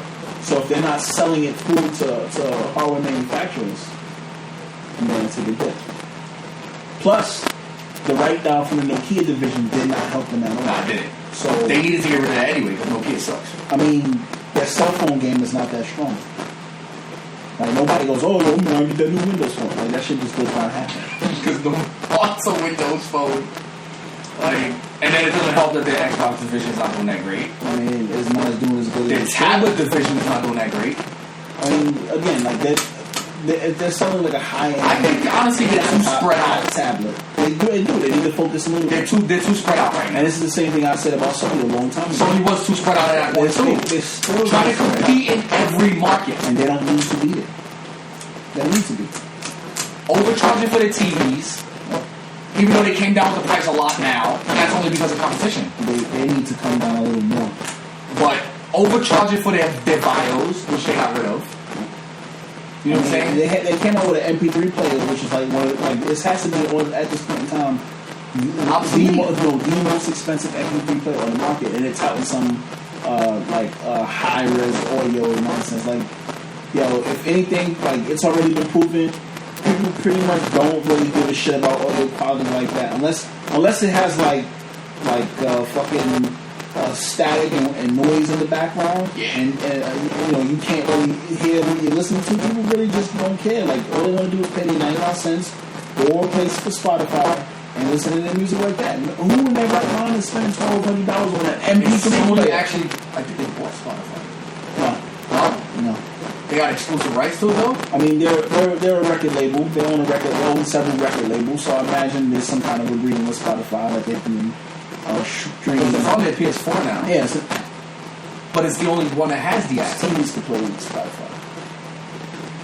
Nah, doesn't mean it might be a console exclusive. Well, that's what I mean, because that doesn't mean shit. Most people ain't listening to music on their console. Like, that shit just doesn't happen.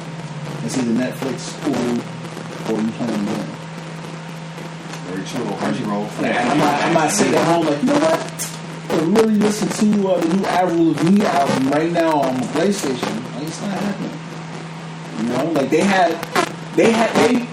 were, if anybody, they were the people to bring fucking iTunes-like service to the world. But the selves, they wanted to put everything behind paywalls and DRM, and they fucking priced themselves out of the fucking market.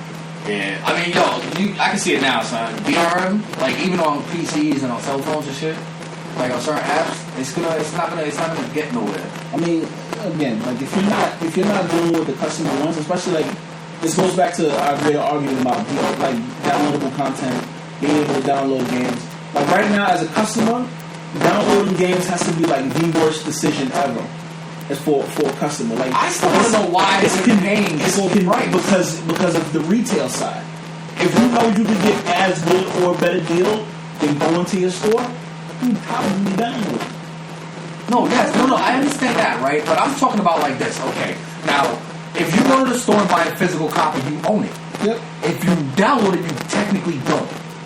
Now, for me not owning it, I should be paying cheaper. Well, I agree with you. And again, even if you have it physical, your rights in that are limited because it's still use rights. It's just the delivery mechanism is different. No, but you still technically own it. I can do with that disc whatever I want. No, you can't. Yes, you can. You can't. I can go take that disc. Print infinite copies of it.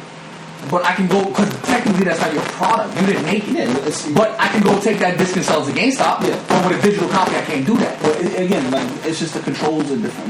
Like they can more readily regulate your license. And technically, I can make a copy of that disc. They can depends on what country you live in. But no, I can do it right now. But they can more readily regulate your rights with digital content than they can. That's what I'm saying. But now, because you're regulating my rights, for that, it should be cheaper. Exactly. And they're not. If a $60 game drops at GameStop for $60 on Target or Best Buy, whatever, I'm not going to pinpoint GameStop because it's every retailer, right? That same game should drop maybe at $50. And it will never happen. because of their commitment to retail. I don't even think it's that. I think it's just No, they want that profit. It is that. It is that. It is that.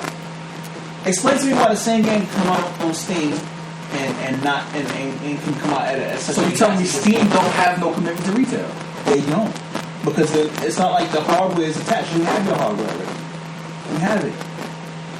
Target can't threaten you and say, "Yo, I got a question though. So why was Microsoft still going to come out with that DRM crap that they was going to come out with, but yet they still had the commitment to retail? Because devs wanted it. That didn't want it. Devs wanted that shit. When they saw the backlash, it was like, "Yo, we don't want that shit." I guarantee you. Devs want not the way devs want GameStop to go away. All right, because they feel resale games are a threat to the bottom line, which they are. All right, but now GameStop probably sells more of your consoles than anybody. Probably more used ones, yes. No, more consoles in general. Day one editions. Think about how many GameStops there are. There are a lot of GameStops. All around the world. So GameStop, think about it like this. GameStop as a company. They're incentive. Oh, there is. But Best Buy, Amazon. Oh, there is. But if Best Buy sells used games too. If they couldn't, you guys believe they're taking those consoles to shelves too. Maybe. You would only be able to get your console from Amazon at that point. Yeah. And that's I guarantee you. And that will lower sales. I guarantee you. If you knew you can only get console through Amazon, people would just probably store it. Like people who are buying consoles are just going to buy consoles. So it's just like at this point in time, the world has been acclimated to especially the online deliveries where. No, yeah, but that's what I'm saying. It's almost negligible for a retailer to threat. It's just that nobody wants to risk it. No, that's a threat in itself. Yeah, nobody wants to risk it. I'm pretty sure GameStop told Microsoft, like, yo, they did. We will take your consoles off our shelves. They did. And they got scared and ran. And they didn't make no bones about it. They were like, yo, nah, that shit's stupid. When they were announcing that it was going to have the check-in and... Oh, but now you see Microsoft playing... Right now Microsoft playing GameStop mad close right now. I mean, they kind of have to. Paying them mad money for marketing and everything. If they didn't care about GameStop, they wouldn't be doing all that right now. Again, like... Consumer anger and retailer threats made them concede their position. But you can concede, right? But that don't mean you gotta go and suck a cock. No, you wait until it's time. So in a couple of years, we'll revisit this whole thing again. Not gonna happen. Yeah, I'm telling you. Not gonna happen. I told you when this was happening, it wasn't gonna happen. Listen, it's gonna happen. People like to own their consoles. You know what I'm saying? It's gonna happen. People like to own their games. Not necessarily, because people buy apps. People buy more apps than they do fucking games. Yes, but when apps cost $1 and games cost $60, that's a big difference, bro. Again, it's just the media hasn't. Again, phones. The convenience to download the games for phones works because it's mobile. Like you're not gonna run around with a whole bunch of this in your pocket. So in that realm, it just makes sense. Yeah, in phones it makes sense, but in consoles it doesn't. Console consumer, which is a different type of consumer. And again, PC has shown that people check all that shit they claim they care about, they really don't care about. Especially if the price is. That's the thing, though. Yeah. Are you gonna pay $60 to not own something? Again, see, people do it on Steam because you get a game on Steam for like $6. somebody has to step forward and say, you know what, fuck retail, we're going to do it our way. But see, Microsoft wasn't going to do that. They was going to go through with that whole shit and still charge you $60 for a game. Yeah. Man. And they were saying fuck retail at that point. I get it. So they were saying fuck retail and fuck you because I want your money. Well, that's pretty much what everybody's saying now because games are still manufacturer's retail price when they come out. Digital. It's bullshit. It's bullshit. But that's weird. But and then these companies are the ones getting that extra, like $7 or $8 or whatever it is. Yeah, but I'd rather go to them than to GameStop. Why? GameStop, first of all, I never understood the process of if I go to GameStop, I want to buy a brand new game. They're pulling a game out of a drawer. I'm not talking about that. They're pulling a new game out of a drawer. But I always tell them, pop in the case to give to me. That's like a fucking used That's a game. used game. But I always tell them when I get a sealed copy. So when I buy a new game, I want a sealed copy. And the people at work, they're trying to make me look like I'm the asshole for asking for a sealed copy. That's true. I give you that right there. Oh, but I always it's a sealed game. No, I always tell them let me get a sealed copy. If you unsealed my package, that shit's fucking used. Yeah. I don't care what you say. If I go into a corner store, right, I open up a water and put the cap back on, then I use water. I fucking get arrested for stealing. Yeah. Nah, I just think because remember, their whole bottom line is they want the used shit. They want you to sell your games and they do. No, but you know what? Because they make all of their profit from the They do, shit. but as a business as a whole, everybody does that. It's not just GameStop. Not used games. Every business does it. No. Every business does it, Bob. Alright. Not every electronic retailer is in the business of selling resale stuff. Some retailers have gotten into that business because they feel like it's Best Buy sells used games. Now, yes. Because Target's doing it. They feel it's Walmart's doing it. Yeah. This is what I'm talking about. Everybody's doing it. Yeah. I want it to die. I want it to go away. But now if you can't afford $60 games, you know what I'm saying, and you wait 3-4 months and they got a new game, it's good for those people who can't afford it. Yeah. Because if you look at the prices on PlayStation Network and Xbox, these games aren't going down. Why are they getting the same games that come out on PC through Steam and they're cheaper? You got back Steam. They gotta have some kind of deal with the developers. They do. Because for Microsoft and Sony, even on PlayStation Network, because GameStop could be selling the game for $20. It would still be $29.99 on these consoles. Yep. To download. So that's Microsoft's and Sony's decision not to lower price. Oh, but that's because and the way it's always been when it comes to retail, the manufacturer through their own websites, which is this is stores that they operate, cannot compete with retailers. They won't. You'll get an angry letter from the CEO or somebody saying, "Why the fuck are you doing this?" Knock it off. But Steam's able to do it. They don't have what product can Target tell them that they're going to rip off the shelf? None. GameStop cannot threaten them. So for them it's like whatever. But they're selling crazy copies. Even people are not even playing the games they're buying. Yeah. They're just buying it. No, but see that's also the thing though. I think it's more that consoles still sell regular games, AAA, AA, indies more than PC. But there's another thing that goes back to like, alright, all these games are released at $60 price points. Not every game that comes out is a $60 game. It's not. It's definitely not. And you know, everybody's chasing this. But now the thing is, what determines the price? Like, what determines a $60 game? Nothing counts. No. I'm not talking about as in technical. I'm talking about what, as a gamer, for us, determines a game worth $60. I mean, it's relative, right? Because my taste in games are different from your taste. Like, all right, if Grand Theft Auto, let's not even use that. Metal Gear Solid 5 that's coming out in September, right? Is that going to be relative to a $60 game? For me? Yeah, I think so. But see now, would let's say for you relative to the Sky 5, would that be relative to a $60 game for you? I don't know what it is. It's an RPG, right? Yeah, it's a strategy RPG actually, like a grid-based. I think what makes it good is the level of production value required to make a game. But what about the content? You got to factor in all of this. It would be how fun is the game for me. Because that's what it comes down to. Is how but how fun it is for you is not necessarily how fun it is for someone else. Again, that's what I'm saying. It's relative. So what I was saying was... Well, that's why every game that comes out at retail is $60. Because... That's not the reason. I think it's the amount of production value or resources. Development costs are primarily attributed to why they went up in the first place. It's the increased development costs caused us to push this game up $10. Well, I don't even think that was the case. Yo, you gotta think about who were the first people to push up the price. I mean, it was just established as soon as new consoles came out. Xbox. So Microsoft did it. Yeah. Then you just blame it on them. I mean, but you gotta understand at that time that was a gen transition, so I don't blame it on them just up the price. Like, look at the difference between a PS2 game and a 360 game. It's a significant difference. So it has not necessarily. Yeah, it costs money to make games. No, it does. That's just and you're gonna tell me you're gonna cost them the same to make a 360 game that it didn't make a PS2 game? You smoking boots. No, you gotta think about how money ages. And again, like the same amount it was spent back then is equivalent to what it costs now. This is not just like a unilateral decision on Microsoft already decided amongst themselves.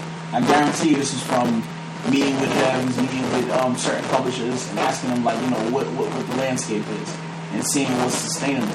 And I guess they agreed $10. I had a feeling they was gonna raise $10 this time, yo. I was like, yo. I thought they was gonna raise Xbox Live again too.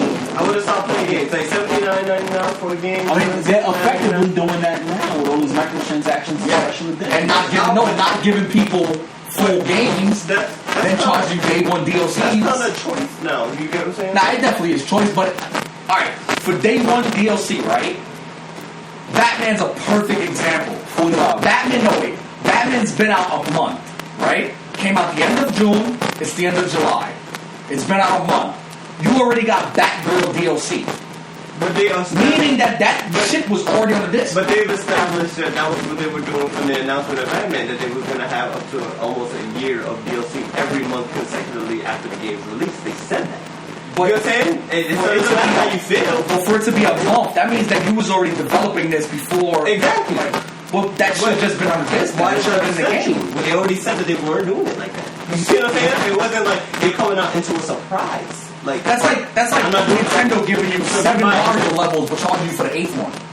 Now wasn't there a game that they had? I forget which game it was. Supposedly everything's on the disc, but they release it. They unlock it through updates to the title. I forget which game it is. Killer Instinct. Nah, it's a Nintendo game. It's a Nintendo game. Well, updates free. Is it free updates? Splatoon? I don't know what it is. Nintendo has a thing about giving people free DLC. I don't know if it's free.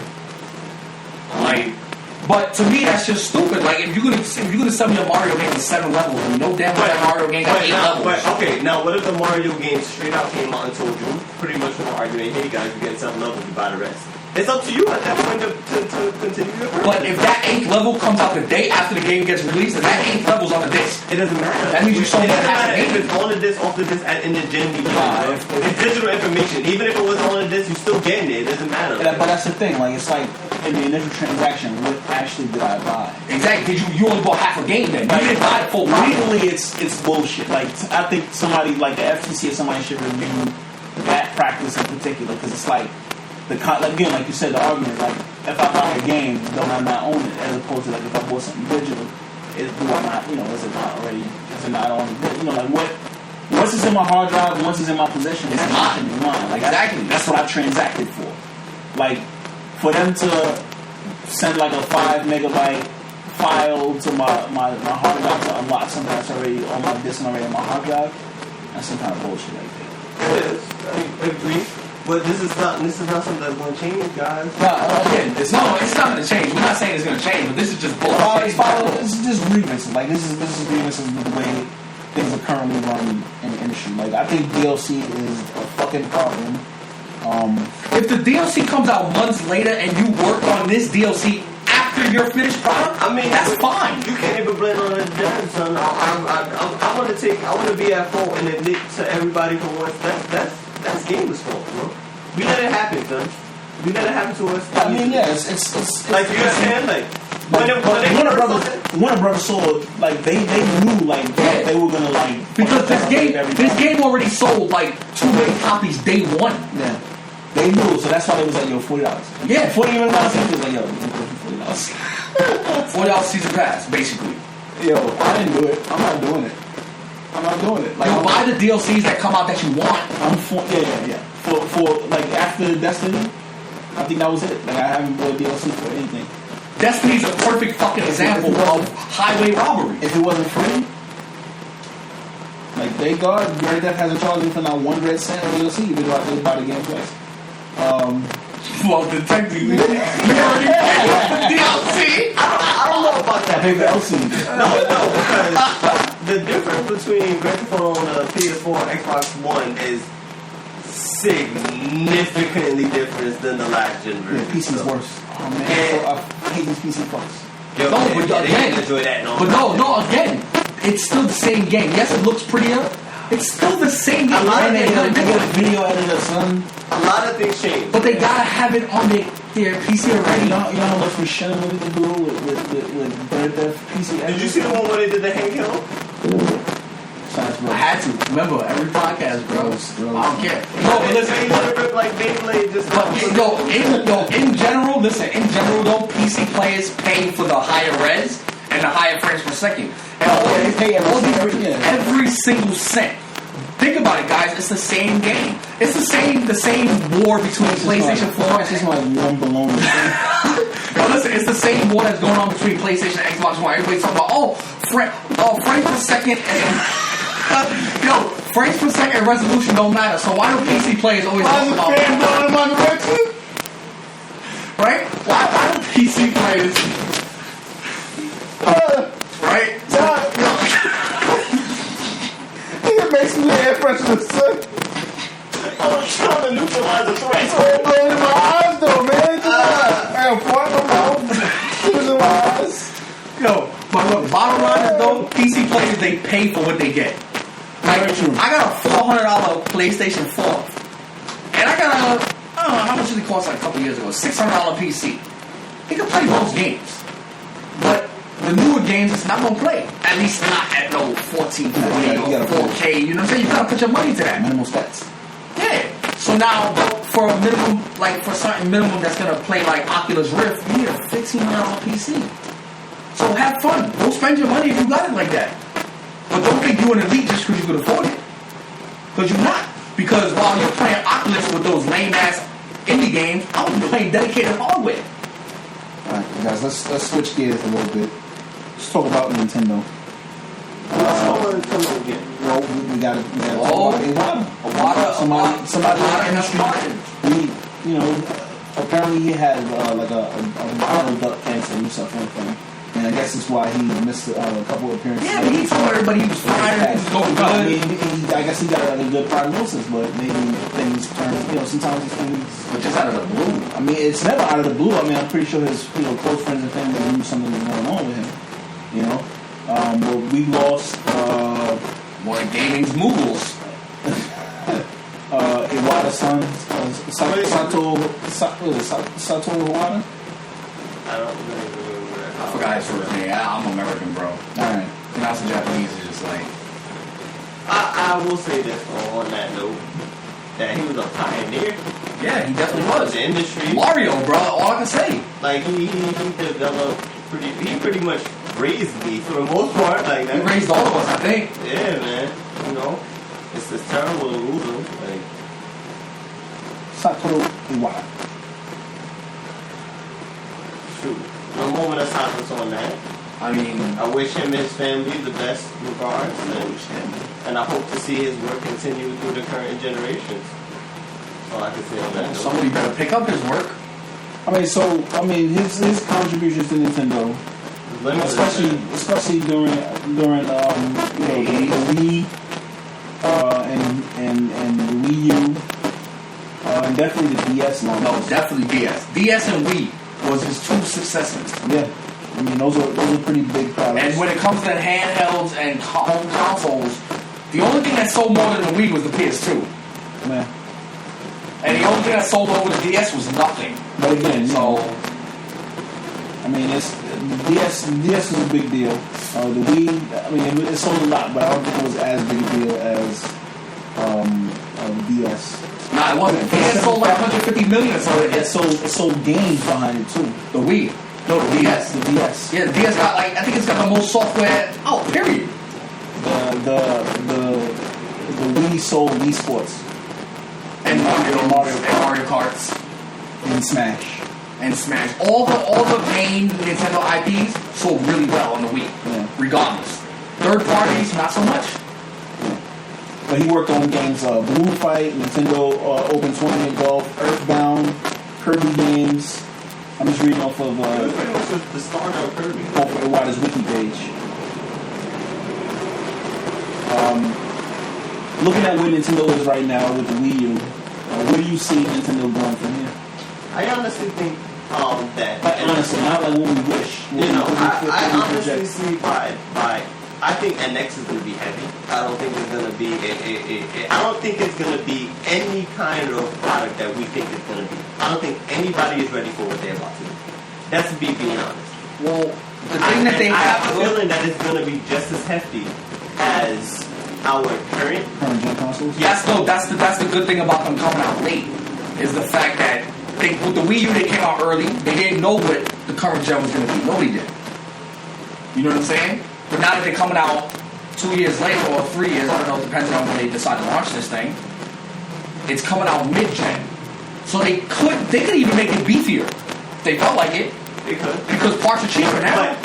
But what I think this console is going to do, and this is just early skepticism, we might be talking about this by the 26th podcast, I don't know, is I have a feeling that it's going to be a home console with all Play Store applications. And that's what I think is going to really move it. So all the people who's crazy about mobile, all the people who's crazy about in-home consoles, and I think they're probably going to do some maybe tablet screen or maybe some 3DS features alongside it. I hope they don't.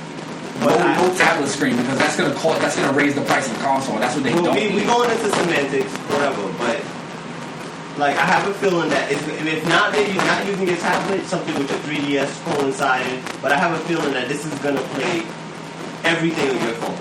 Like, so all those Play Store apps, all that Apple, Android, whatever kind of games that you like to download. You know what I'm saying?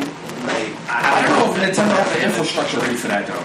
Honestly, I think that's what they've been building. And you know, right now, I mean, the NX is probably being built at the moment, but again, it's going to come down to new management now.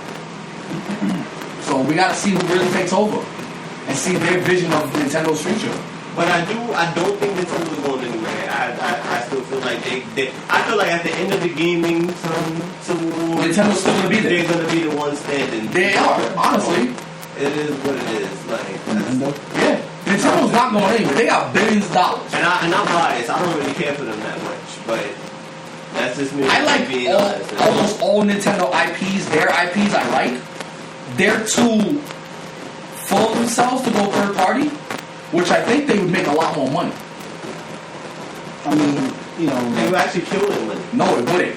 No, I think it would. I mean, think about the audience. Their captive audience that they have loyal Nintendo followers who, you know, support Nintendo no matter what. Like, you know, first in line to pick up one of their products. And, you know, they got the DS. Most of them have the Wii U. If they were able to get all the Call of Duties and the Maddens and everything else, they'd be fine. No, they'd be fine, and not have to buy like another product to play other games. Like parity, they need that. They need it. I mean, Nintendo has a history of either choking the shit out of third parties or pushing them away to the point where they don't want to touch a Nintendo system. And that's where they've been for a very long time, since GameCube.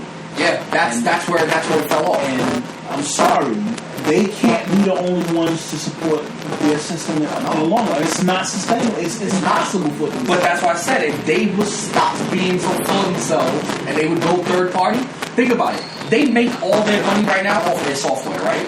But now without their hardware taking up resources and money, and then pushing their software to other companies, it'll be no profit for them. They definitely need to.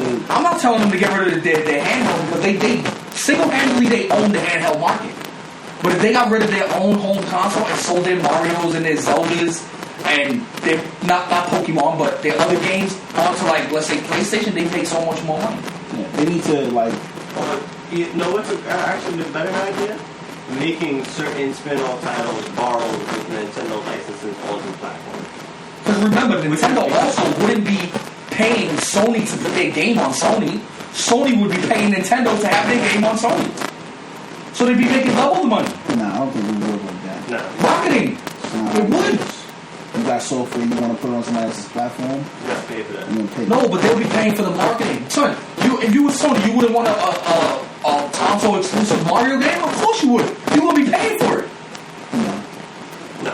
How would you compare to get on Nintendo has money. First of all, if I see Nintendo coming to me to put Mario on there, I'm like, yo, they're operating out of No. If Nintendo was going third party in general, having no hardware, third party in general, it would be the same Sony going to Square Enix to buy an exclusive. It would be the same thing.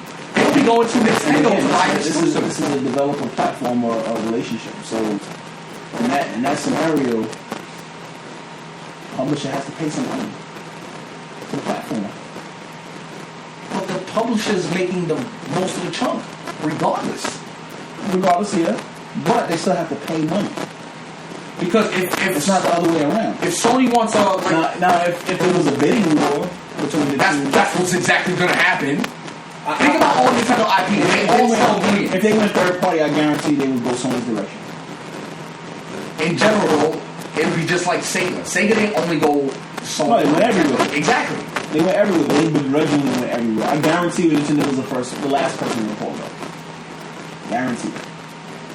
But Nintendo's the one I started seeing this games stuff though. on Sony. No, I started seeing this stuff on Xbox's platform before I started seeing this. No. Phantasy Star was on GameCube, bro. It was. So was Sonic. GameCube. Yeah, it was. Sonic Adventure was. Fantasy Star 2. Because Dreamcast was still out at the point. Sonic Adventure when 2 Dreamcast failed, everything went straight to Nintendo. Yeah, it did. Sony didn't get no bids on any of their games. This is before Xbox came out. Xbox 360. No, Xbox was already a brand. When 360. When 360 came out though, they took chunks of their games, man. This is before 360 came out, right? Because a good number of X7 people went over to Xbox. No, yeah, developer wise, right? Developer and hardware. Like a lot of those main key people went over to Xbox. But all in all, though, Nintendo had got the bulk of all the games, which is weird. I mean, I guess they figured, like, you know... Even now, Nintendo gets the bulk of their games. Sales-wise, like, you know, two old rivals coming together, like, Sonic was coming to fucking Nintendo system hat in hand. That shit was disgusting. But does Activision pay PlayStation to put Call of Duty on PlayStation? Yeah. But all in all, Activision makes more of that money back. At some level, yeah. Right? But they make more of that money back than anything. Probably, yeah.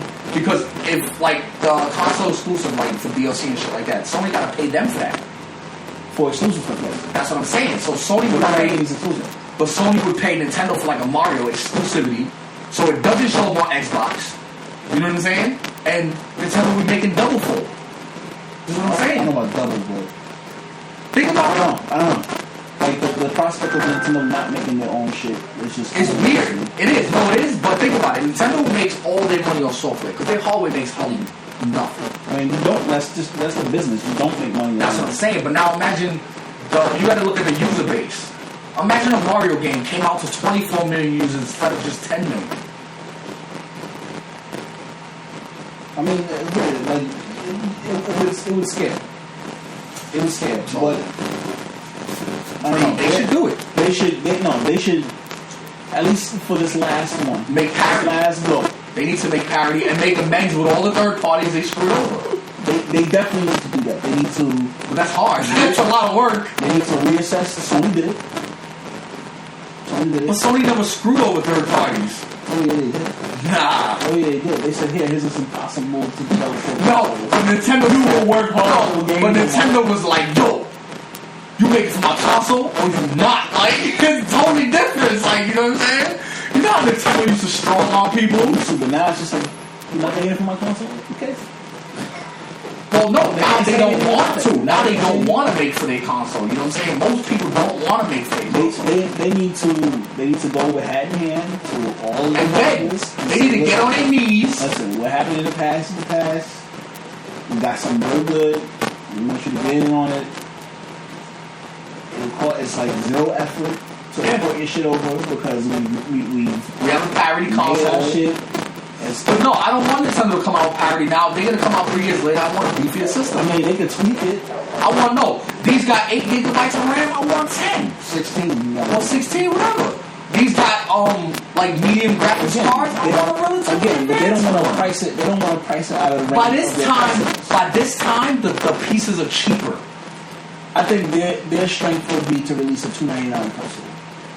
They should stick to that price point. If they can get it without a tablet controller, they can get it to a $249 console then. They could probably do that. Because the Wii U right now could be $199 if they have a tablet. I don't think their brand, especially from people who are not hardcore Nintendo, can command anything more than $300.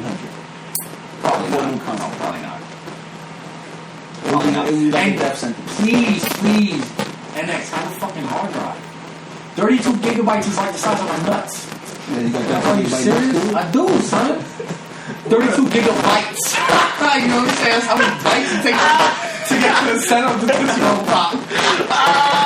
You're the greatest line I've ever heard in my life. This is monumental. We need to save this moment, right? 32 gigabytes to get to the center of the Tootsie Pop. I really want you to hear that. Like, so bottom line is, son, 32 gigabytes is not enough. No, it's not. You need to at least come correct with 250, 500. A lot of the first party games only get like 2-3 gigabytes. But no. If it was a parity console, their games are gonna start taking 340 gigs. At this point now, I mean, 500 gigs they released. It wasn't enough. It definitely wasn't enough. When they first announced it, it wasn't enough. You know.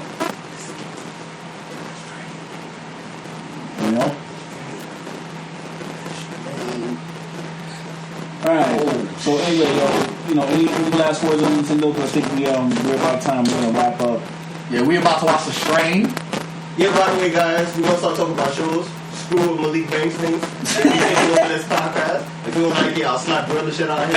On YouTube. The Strain on FX Sundays at 10. I hope you like recording on your Android cell phone and not this nice microphone.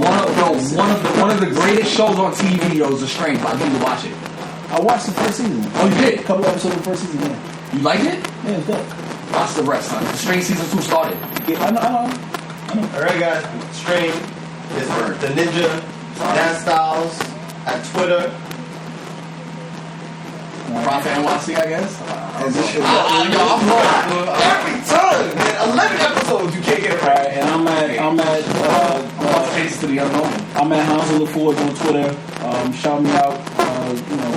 We'll get it popping. This has been episode 11, 00Lounge podcast, and we out. Right. I'm gonna change mine to